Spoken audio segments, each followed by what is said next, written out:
이 시간에 주시는 하나님의 말씀은 신명기 12장 15절부터 28절까지의 말씀, 신명기 12장 15절부터 28절까지의 말씀, 구약성경 282면에 있는 말씀이 되겠습니다. 자, 우리 신명기 12장 15절부터 28절까지의 말씀 한 절씩 교독하신 후에 마저 28절 말씀 한 목소리를 합독하도록 하겠습니다. 제가 먼저 15절 말씀 읽겠습니다. 그러나 내 하나님 여호와께서 내게 주신 복을 따라 각 성에서 내 마음에 원하는 대로 가축을 잡아 그 고기를 먹을 수 있나니 곧 정한 자나 부정한 자를 막론하고 노루나 사슴을 먹는 것 같이 먹으려니와 오직 그 피는 먹지 말고 물같이 땅에 쏟을 것이며 너는 곡식과 포도주와 기름의 11조와 내 소와 양의 처음 난 것과 내 서원을 갚는 예물과 내 낙헌 예물과 내 손의 거제물은 내 각성에서 먹지 말고 오직 내 하나님 여호와께서 택하실 곳에서 내 하나님 여호와 앞에서 너는 내 자녀와 노비와 성중에 거주하는 레위인과 함께 그것을 먹고 또 내 손으로 수고한 모든 일로 말미암아 내 하나님 여호와 앞에서 즐거워하되 너는 삼가 내 땅에 거주하는 동안에 레위인을 저버리지 말지니라.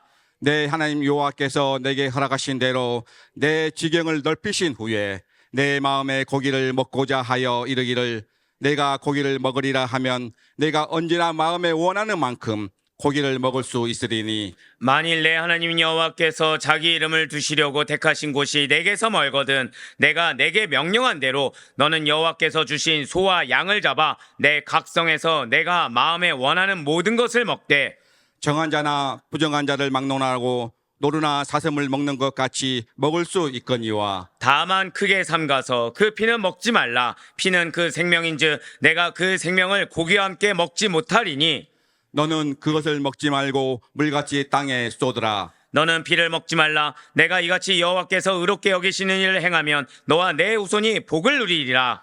오직 내 성물과 소물을 여호와께서 택하신 곳으로 가지고 가라. 내가 번제를 드릴 때에는 그 고기와 피를 내 하나님 여호와의 제단에 드릴 것이요 내 제물의 피는 내 하나님 여호와의 제단 위에 붓고 그 고기는 먹을지니라. 내가 내게 명령하는 이 모든 말을 너는 듣고 지키라. 내 하나님 여호와의 목전에 선과 의를 행하면 너와 내 후손에게 영구히 복이 있으리라. 아멘. 할렐루야. 네, 오늘 변한씨 살아있는 주님의 말씀의 날 사모함으로 말미암아 이렇게 하루의 시작을 말씀과 기도를 우리를 기쁘게 여기시사 자, 절대 크게 고백하실게요. 나에게 합당한 말씀과 명령을 주십니다. 예, 그 말씀 믿는 믿음, 그 말씀에는 주님의 뜻이 있고 의지가 있다고 말씀드렸습니다. 그 말씀 믿는 믿음으로 말미암아 이렇게 새벽 기도에 함께 하시는 우리 모든 성도님들을 주님 환영하고 축복합니다. 이 새벽에 우리는 지금 모세오경의 마지막 권이죠. 바로 신명기, 그 가운데서도 모세의 고별설교 제2부를 통해서 은혜 받는 귀한 시간을 가지고 있습니다. 그 중에 지금 이번 주 정확히 수요일부터 시작했죠. 신명기 12장부터 26장까지가 일명 무엇으로 불린다고 말씀드렸습니까? 한번 고백하실게요. 신명기 법전. 네, 신명기 법정으로 불리우며 이스라엘 백성들이 지켜야 할 기본 율법 조항들을 제시하고 있는 바로 이 신명기 법정을 통해서 은혜받고 있습니다. 여기에서 모세는 특히나 우상타파, 어제 강조해드렸습니다. 우상타파와 단일 중앙성소에서의 제사명령을 지금 강조하고 있다는 거예요. 그 가운데서 오늘 본문이 신명기 12장 15절부터 28절까지의 말씀은 단일 중앙성소에서 드리는 이 제사명령과 관련해서 식용증식, 즉 먹을 수 있는 짐승과 제물용 짐승을 잡는 법 그리고 식사하는 법을 전하고 있다는 거죠. 당연히 여기에서도 우리들에게 하시는 하나님의 뜻이 있다는 겁니다. 그냥 단순히 구약의 제사법 이 정도가 아니라 사실 오늘날 우리에게 적용되어지는 메시지가 반드시 존재하고 있다는 거예요. 자, 먼저 신명기 12장 15절부터 18절까지의 말씀을 먼저 보도록 하겠습니다.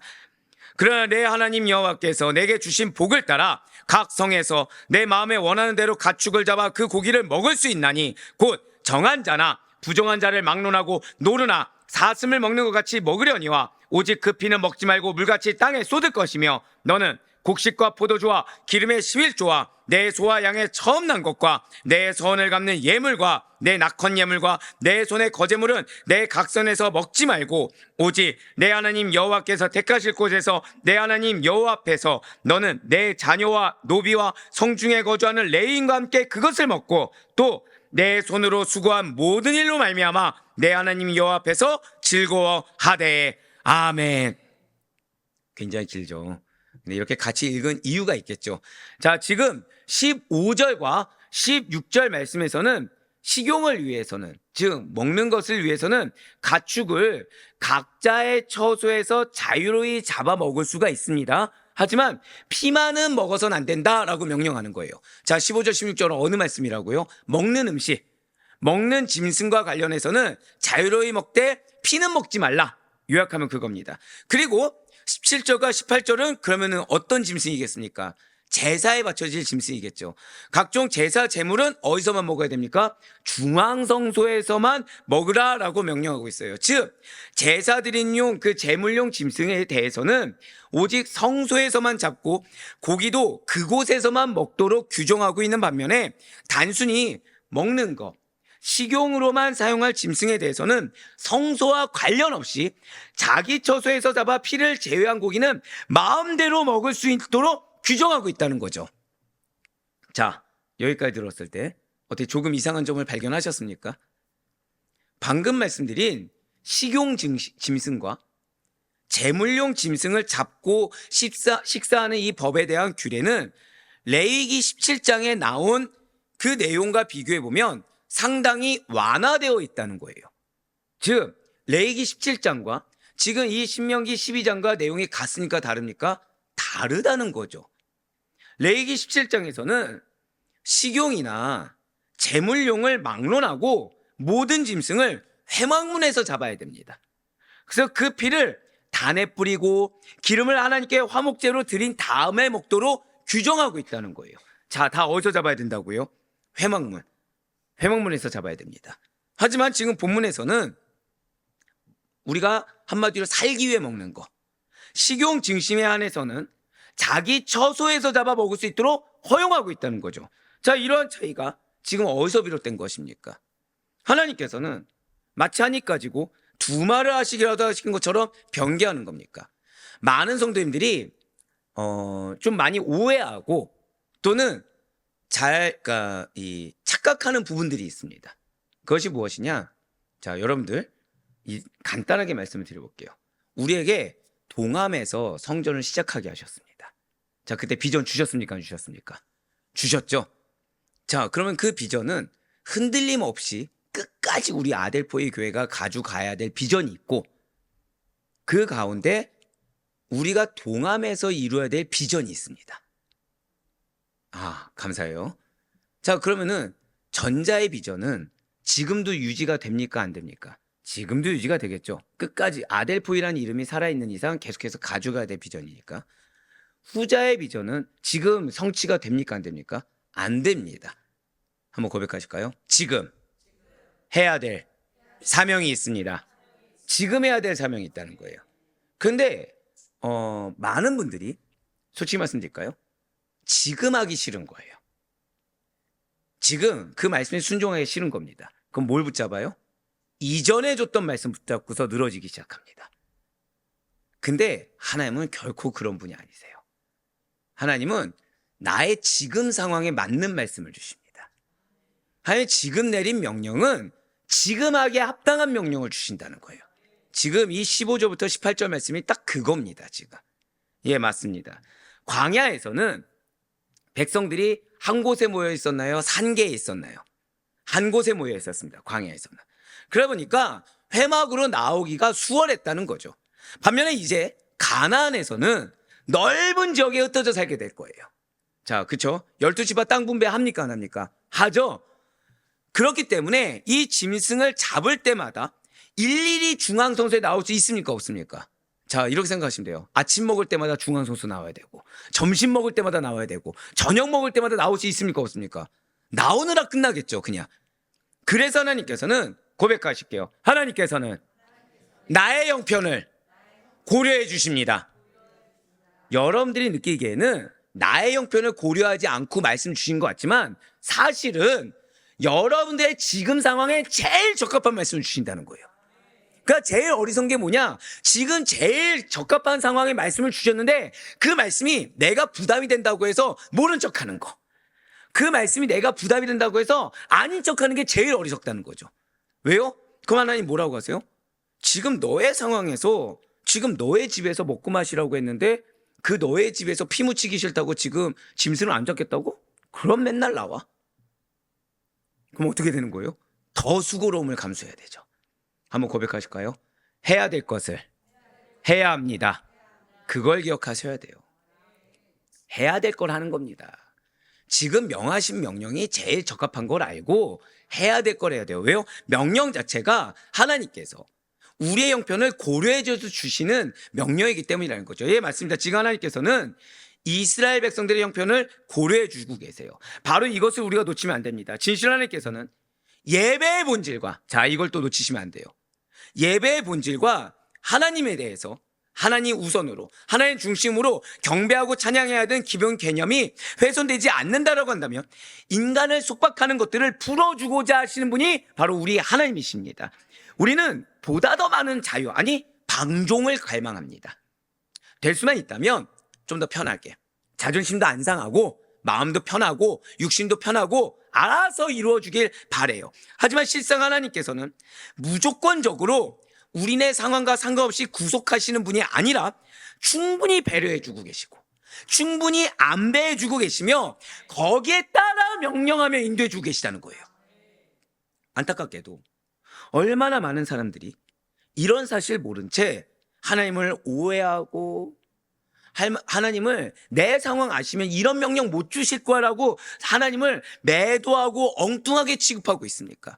하지만 사도 바울은 분명히 우리에게 이렇게 선포했어요. 갈라디아서 3장 24절과 25절 말씀 보도록 하시겠습니다. 이같이 율법이 우리를 그리스도께로 인도하는 초등교사가 되어 우리로 하여금 믿음으로 말미암아 의롭다함을 얻게 하려 함이라. 믿음이 온 후로는 우리가 초등교사 아래 있지 아니하도다. 아멘. 그렇습니다. 구약의 율법은 더 나은 예수님의 계명을 예표하고 있음을 기억해야 돼요. 진실 하나님께서는 여러분들을 괴롭히기 위해 여러분들을 낙심에 처해서 움직이지 말라고 말씀을 지키라고 하신 것이 아니라는 거죠. 하나님이 여러분들에게 말씀을 주신 것은 가장 지키기 합당하기 때문에 주신 겁니다. 그걸로 인해서 이만큼이나 하라고, 또는 그걸로 인해서 나는 이걸 지킬 수 없다, 난 이런 트러블이 생겼다, 이런 브레이크가 생겼다, 낙심해서 멈춰 있으라고. 그래서 하나님은 이랬을 거야 나보고 재단하라고 명령을 주신 것이 아니라 명령 주신 건 그대로 지켜 행하라고 주신 겁니다. 율법을 지키는 것이 무엇이라고 하셨습니까? 말씀에 대해 순종하는 것이 우리 인간이 장수하는 비결이요 축복의 결과를 가져올 원인이 된다라고 이미 말씀하셨다는 것을 절대 잊지 말아야 됩니다. 그러면서 오늘 본문 신명기 12장 15절 말씀을 다시 한 번 더 보시길 바라요. 자, 지금 붉은색으로 표현된 부분을 보시면 내 마음에 원하는 대로 가축을 잡아 그 고기를 먹을 수 있나니? 라고 말을 하고 있습니다. 무슨 말씀입니까? 내게 주신 복을 따라, 이걸 오해하시면 안 돼요. 내가 방종해서 내가 원하는 만큼 다 먹을 수 있나 보다, 이게 아니라 내게 주신 축복을 따라 하나님께서는 각 사람에게 축복을 다르게 나눠주신다는 거죠. 좀 더 쉽게 말씀드릴까요? 물질에 관련해서 나눠주시는 축복이 어떤 사람은 많게, 그리고 어떤 사람은 적게 나눠주십니다. 자, 이거와 관련해서 마태복음 25장을 기억하시면 좋을 것 같아요. 마태복음 25장을 보시면 달란트 비유가 나옵니다. 그런데 여기서 달란트는 일반적으로 은사, 직임을 의미하는 것도 맞지만 재물 역시도 포함한다는 거죠. 우리가 가진 모든 것들은 하나님께서 주신 것입니다. 물질도 당연히 달란트의 한 부분이 돼요. 그런데 여기서 우리가 주목해야 될 것은, 고백하실게요, 달란트의 분량. 달란트의 분량이라는 거예요. 달란트 비유에서는 주인 외에 세 사람이 언급되고 있는데 그들이 받은 분량이 각기 달랐습니다. 즉 주인은 세 사람에게 각기 다르게 달란트를 나눠줬다는 거죠. 전적으로 누구의 주권에 따라 나누는 거예요? 주인의 주권에 따라 다르게 나눠줬다는 거예요. 그리고 이게 하나님의 섭리의 법칙입니다. 이 법칙은 예나 지금이나 그리고 앞으로도 동일합니다. 물론 그것은 전적으로 하나님의 주권에 속한 일이라는 거죠. 그러니까 내가 남들보다 3시간을 더 일을 했는데 내가 받는 것이 남들만큼 받았다, 왜 이렇게 하냐, 억울할 것이 아니라는 거예요. 주인에 속해 있다는 것 자체가 기쁨인 겁니다. 내가 남들은 3시간 자는데 나는 1시간 자서 왜 나는 이렇게까지 일을 해야 되냐, 불만 가질 게 아니라 주인에 속해서 일을 할 수 있다는 것 자체가 은혜고 기쁨이라는 거죠. 왜요? 엄밀히 따질까요? 3시간 더 일해도 돈을 못 받을 수 있는 게 우리 처지입니다. 3시간 더 일했다고 해도 아무에게도 분깃이 없을 만한 게 우리의 처지라는 거예요. 내가 이렇게까지 해야 돼라는 것 자체가 이미 감사를 놓친 겁니다. 내가 이만큼 했는데 이만큼밖에 못 받아? 이게 감사를 놓친 거고, 내가 이만큼인데 이만큼을 드려야 돼? 이거 역시 감사를 놓친 거라는 거죠. 우리는 하나님께서 차별적으로 무엇을 주신 것에 대해서 이의를 제기할 수가 없습니다. 그렇습니다. 누군가에게 무엇을 거저받는 사람은, 자, 방금 뭐라 표현드렸어요? 거저받는 거예요. 거저받는 사람은 받는 사람마다 그 분량의 차이가 난다고 해서 주는 사람에게 어떠한 의의를 제기하거나 원망할 수 없습니다. 부담감 당연히 가질 수가 없죠. 왜요? 거저받는 건데 어떻게 부담을 갖고 어떻게 불만족을 갖습니까? 하나님께 무엇이든지 간에 거저받은 우리 역시 마찬가지라는 거예요. 우리는 다만 축복을 주시는 하나님, 감사하게도 멸망의 길이 아니라 당신의 사역 가운데 놓여주게 하신 하나님께 감사하며 그것을 선용해야 할 의무만 있을 뿐인 것입니다. 성경은 범사에 감사하는 것이 하나님의 뜻이라고 가르치고 있어요. 자신을 타인과 비교하거나 자신을 자신이 스스로 판단하고 자신이 스스로 평가하는 만큼 어리석은 노릇이 없습니다. 언제든지 하나님께서 가장 적합하게 주셨다고 생각하고 감사함으로 받는 사람이 그 인생을 주의 뜻에 합당하게 잘 살 수가 있음을 잊지 마시길 바라요. 당연히 더 받을 준비가 되어 있는 사람으로서 스스로가 스스로를 증명하게 되는 겁니다. 그러니 자기가 받은 것이 부족하다고 여기는 사람은 은혜를 모르는 사람입니다. 자신에 대해서 과대평가하면서 정작 성도로서 부름받은 뜻에 합당한 자로서 책임을 지지 않는다? 그런데 권리만 누리려고 하고 알아서 되기만을 바라며 은연중에 하나님의 은혜 안에 포함되어 있기만을 바라는 거 역시 배은망덕하고 은혜를 모르는 자입니다. 그러나 가장 먼저 시작해야 될 태도는 감사입니다. 감사한 자는 내가 무엇을 해야 될까가 떠오르는 거지, 감사가 없으면 내가 뭘 하기보다는 뭘 받으려고 할 거예요. 언제든지 성도에게 합당한 태도는 하나님의 은혜가 내게 족하다라는 사실을 잊지 말아야 됩니다. 그래야 자족하는 마음이 생기고, 그래야 준비하는 마음이 생기고, 그래야 순종하는 마음이 생기는 겁니다. 감사한 마음이 생기며 하나님이 주신 분량 안에서 즐거워하며 살 수 있는 거. 어제 말씀드린 대로 예배를 드리는데 우리가 신앙생활하는데 무엇이 있어야 된다고요? 기쁨과 즐거운 마음이 있어야 된다 말씀드렸죠. 그거의 시작은 감사예요. 감사해야 지금 내가 하고 있는 것이 충분하다라는 교만을 버릴 수 있습니다. 감사해야 이 정도면 족하다라는 교만을 버릴 수가 있다는 거예요. 언제나 나를 둘러싼 부족함이 보이는 것이 아니라 은혜가 무엇인지를 발견하며 감사가 또 감사를 낳는 선순환이 성도의 삶인 줄 믿으시길 바랍니다. 바로 이러한 삶을 주님께서 지금 우리에게 원하시고 계시다는 거죠. 이어지는 신명기 12장 20절에서 25절까지의 말씀은 식용을 위해서는 소와 양을 각자의 처소에서 자유롭게 잡아먹되 피만은 먹지 말 것을 거듭 강조하고 있습니다. 이 가운데서 신명기 12장 23절부터 25절까지의 말씀을 한번 보도록 하시겠습니다.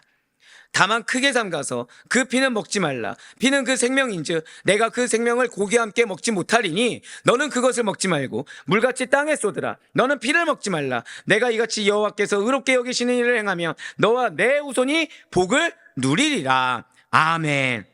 자, 지금 이스라엘 백성들은 하나님의 자신을 배려하고 있는 것을 알까요, 모를까요? 알 수밖에 없겠죠. 알 수밖에 없습니다. 왜? 가나안 지역은 넓어요. 가나안 지역을 넘는데 하나님께서는 원래 모여서 동물을 잡게 했지만 지금은 먹는 것만큼은 우리 상황을 충분히 고려한 겁니다. 거기서 주신 명령이니까 당연히 지킬 수 있습니까? 아니면 왜 나에게 피를 못 먹게 해? 이렇게 하겠습니까? 당연히 지킬 수 있겠죠. 그것이 오히려 감사겠죠. 지금 피를 먹는 문제, 즉 이스라엘 자손들이 그러한 하나님의 배려하신 가운데 피는 절대 먹어서 안 됨을 거듭 강조하고 있습니다. 자, 우리가 해서는 안 되는 행동을 왜 하는지 아십니까? 불순종을 왜 하는지 아십니까? 감사가 없기 때문이에요.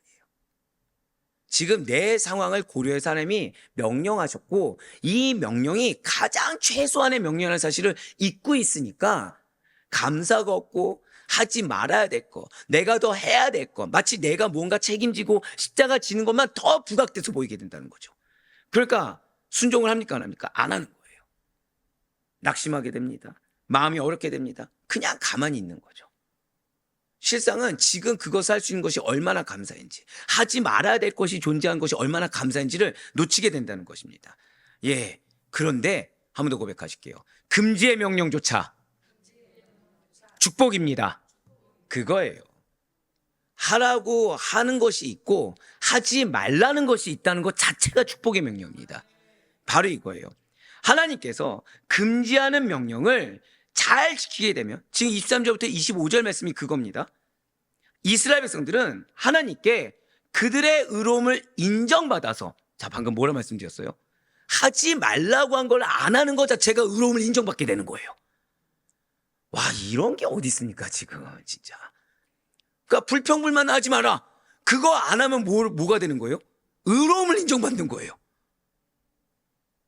자, 근데 자손들까지도 함께 축복을 받게 될 것이라고 지금 23절에서 25절까지 말씀해 주고 있는 겁니다.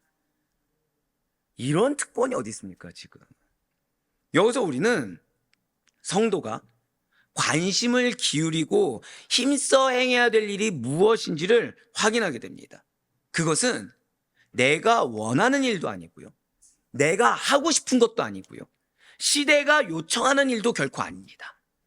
우리가 관심을 기울이고 힘써서 행하여야 할 일은 바로 하나님께서 명하시는 일, 하나님께서 옳다고 인정하는 일인 것입니다. 우리가 관심을 기울여야 된 것은 오직 하나님의 뜻이고 하나님께서 옳다고 인정할 만한 일인 것이지 내가 아니에요. 세상이 아니에요. 사람이 아닙니다. 만약에 우리가 하나님의 뜻이 아닌 사람이 옳다고 인정하냐, 아니 정확히는 내 직성에 풀리는 일에 최선을 다한다면 과연 어떻게 되겠습니까? 사람들의 일시적인 칭찬을 얻을 수는 있을 거예요. 일시적인 감정의 해소는 이룰 수가 있을 것입니다. 하지만 그것이 하나님 보시기에 옳지 못하다, 하나님께서 명령하신 것이 아니다라고 한다면 하나님의 책망을 면치 못하게 될 것입니다. 근데 문제가 있죠. 나만 책망받으니까 지금 누구의 축복까지 끊은 겁니까? 자손의 축복까지 끊어버리는 거예요. 왜요? 금지한 명령을 지키면 의로움을 인정받아 누구까지 축복받는다고요? 자손까지 축복받는다고 말씀하고 있거든요. 그러니까 우리가 한 번 더 고백하실게요. 성도는 책임이 있습니다. 책임이 있어요. 근데 우리가 내 세계에 빠지게 되면 이 책임을 놓치게 됩니다. 내 감정에 취하게 되면 책임을 놓치게 됩니다. 근데 항상 말씀드리죠. 내 감정에는 나태함도 포함되어 있습니다. 내 마음, 내 생각이 너무 중요해져서 내가 멈춰 있거나 내가 갑자기 급발진을 하게 되면, 그래서 하나님이 금지한 명령을 내가 지키지 아니하게 되면 그것이 자손들의 축복까지 끊는 그런 경각심을 우리는 갖고 있어야 된다는 거예요. 따라서 우리가 어떠한 판단이나 어떠한 결정을 내리기에 앞서서 주목하고 살펴야 될 것은, 자, 잊지 말아야 돼요. 어제 결단해야 된다는 것까지 나왔습니다. 즉 판단이나 결정을 내리기가 힘든 거예요. 가만히 있어야 됩니까? 속히 하나님께 구해야 됩니까? 속히 하나님께 구해야 돼요. 가만히 있는 것 자체가 하나님의 명령을 불순종한 겁니다. 우리가 그렇기 때문에 결단하기에 앞서서 주목하고 살펴야 될 것은 과연 하나님께서 보시기에 옳은 것인가? 과연 하나님이 기뻐하시는 것인가? 아니면 지금 내가 좋은 것인가? 이걸 구분할 수 있어야 되는 것입니다. 흔히들 민심은 무엇이다? 천심이라고 해요. 그러나 그렇다고 해서 우리는 다수의 생각이 항상 하나님께서 인정하시는 옳은 것이다 라고 성급하게 결론 내어서는 결코 안 됩니다. 분열왕국 시대 때 북이스라엘의 아하방 때 활동했던 미가야 선지자가 있습니다. 이 미가야 선지자는 왕의 미움을 샀어요. 그러나 중요한 거는 시드기야를 비롯한 수백여 명의, 그러니까 400여 명의 선지자들이 있었습니다. 이들은 아하방의 칭찬을 받았습니다. 하나님이 누구 인정하셨습니까? 미가야 선지자를 인정하셨어요. 하나님이 옳다고 여긴 선지자는 정해져 있었습니다. 그러므로 성도는 여론에, 다수의 의견에, 그러나 사실은 내가 듣고 싶은 말에 촉각을 곤두세우기 전에 하나님 앞에 가장 먼저 무릎을 꿇어야 됩니다. 항상 말씀드렸죠. 우리는 말씀이 10가지가 선포되면 뭐만 듣는다고요? 내가 듣고 싶은 한두 가지. 그래서 그것만 붙들고 늘어질 수 있는 게 우리입니다. 그런 나에 대한 경각심을 갖고 있어야 돼요. 그래서 지금 내가 듣고 싶어하는 말만 붙들고 있는가? 아니면 사실 하나님의 말씀을 듣고 있는가? 촉각을 곤두세워야 됩니다. 그러면서 촉각을 곤두세우기에 앞서서 또 하나님 앞에 가장 먼저 무릎을 꿇을 수 있어야 됩니다. 사람들에게 진위를 묻지 말고, 사실 진위 왜 물어요? 몰라서가 아닙니다. 내가 듣고 싶은 얘기 듣고 싶어서입니다. 그래서 사람들 뒤에 숨기를 원하는 거예요. 물어보는 사람들마다 사실 이 말이 듣길 원하는 거죠. 그러니까 예를 들어서 저한테 이제 묻기 시작하셨어요. 그러면 제가 아닌 거를 8 얘기하고 위로하는 말 2개 전합니다. 그럼 뭐 붙잡죠? 위로하는 말 2개 붙잡는 거예요. 그래서 안 됩니다. 내가 무슨 얘기를 듣고 싶어 하는지를 내가 먼저 인정할 수 있어야 돼요. 그래야 하나님께서 성경에서 나에게 무엇을 말씀하시는지 고백하실게요. 받아들일 수 있습니다. 그래야 받아들일 수 있는 거예요. 그래서 사도 바울이 우리에게 이렇게 강력하게 요청하고 있는 것입니다. 에베소서 5장 17절 말씀 보시길 바라요. 그러므로 어리석은 자가 되지 말고 오직 주의 뜻이 무엇인가 이해하라. 아멘. 자, 오직이라 썼어요. 오직. 다른 여지 남기지 말고 주의 뜻이 무엇인가를 이해하고 받아들이라는 겁니다. 그래서 실천하라는 거예요. 어리석은 자 뭡니까? 사람 말 듣는 자죠. 사람 말. 진실로 성경은 하나님의 입술이 명하신 말씀입니다. 명령이에요. 그래서 이 속에는 우리가 찾는 모든 답이 들어있습니다. 성도들 중에 다수가 헛되이 시간과 자원들을 낭비하는 것은 다른 것이 아니에요. 몰라서가 아닙니다. 정말. 왜요? 여러분 안에 성령님이 계십니다. 성령님께서 사실은 정답을 알려주셨어요. 성령님께서 말씀을 통해 이미 정답을 주셨습니다. 그런데 듣기 싫은 거예요. 그 정답이 듣기 싫은 겁니다. 그러니 내가 듣고 싶은 정답을 말할 수 있는 사람을 계속 찾는 겁니다. 그런데 그 사람이 누구라도 인정할 만한 사람이 되다 보니까 말을 계속 붙이는 거예요. 말을 붙여서 뭐가 나올 때까지요? 내가 듣고 싶은 말 나올 때까지. 내가 숨을 수 있는 말 나올 때까지.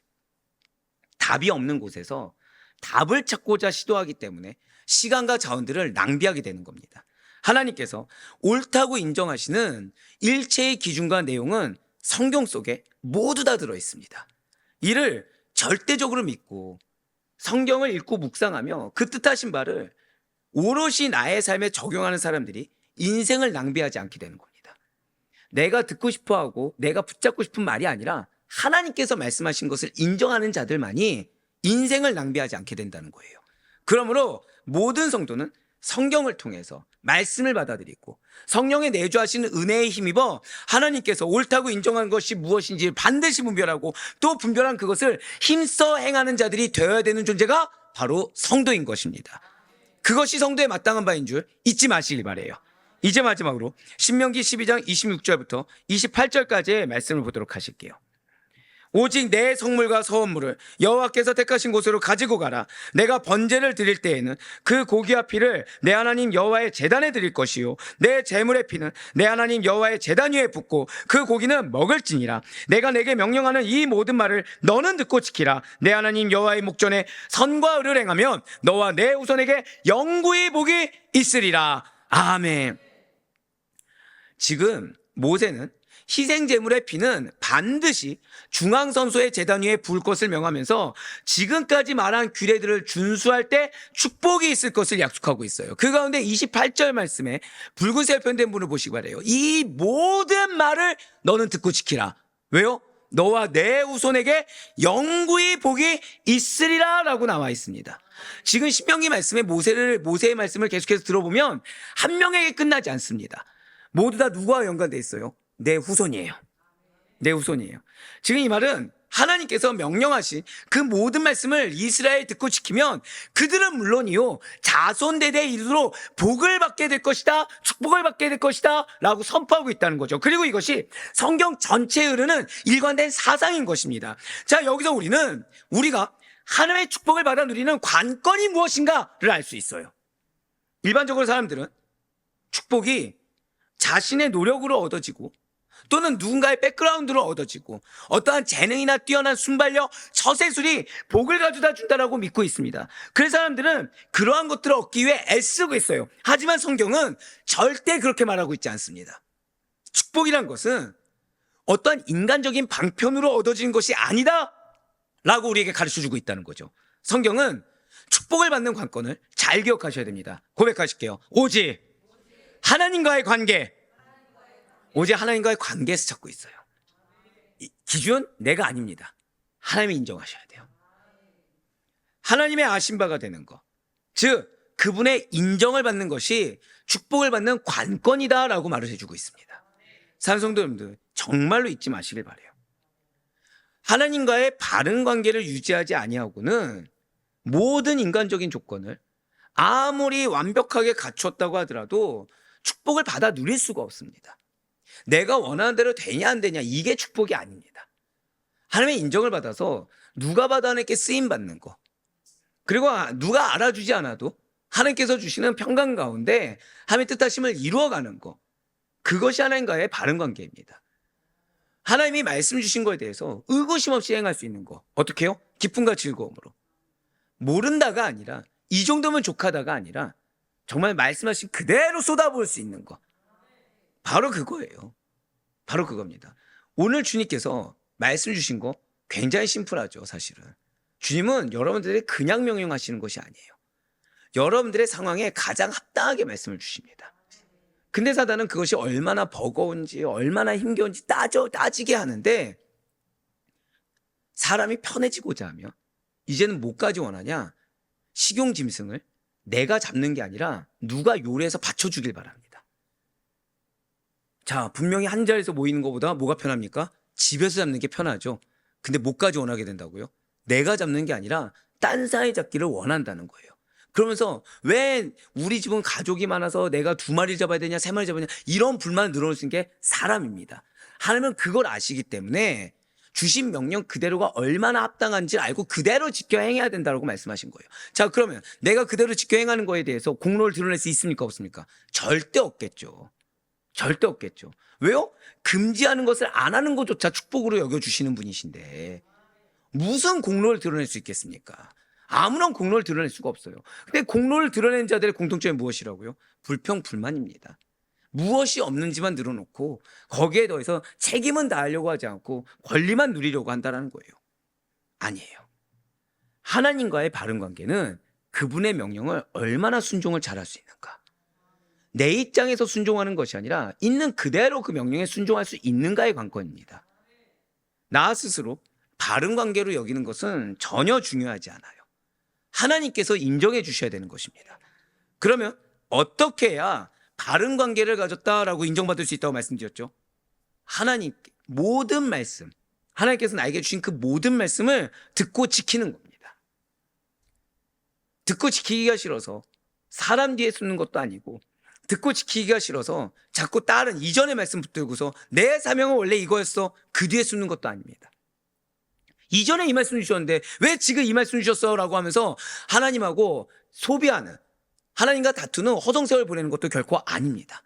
지금 주신 말씀 그냥 그대로 순종하는 거, 지금 주신 말씀 그대로 지켜 행하는 거, 거기에 관건이 달려있다는 거예요. 어떤 관건이요? 바른 관계. 우리가 하나님 말씀에 청종할 때, 그리고 그 말씀을 오롯이 나의 말씀으로 받아들이고 듣고 행할 때 우리는 하나님과 바른 관계를 유지할 수 있고, 그러한 자들만이 하나님의 인정을 받아 그로부터 예배하신 축복을 받아 누릴 수가 있는 것입니다. 예, 맞습니다. 기독교는 축복의 종교예요. 근데 그 축복 죄송하지만 제한적입니다. 왜 제한적이죠? 바른 관계에 있는 자들만이 받을 수가 있어요.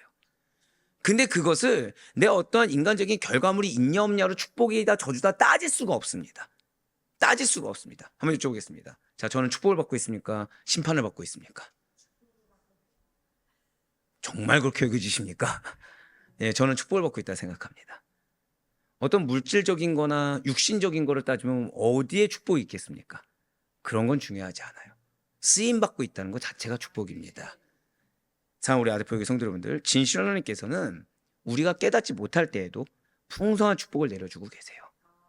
가진 것이 많고 적음을 떠나, 사람의 인정과 불인정을 떠나 우리 각자에게 주어진 그 분량 안에서 기뻐하고 감사하며 지금 현재 주어진 주의 뜻을 분별하며 나아가는 것이 너무나도 중요합니다.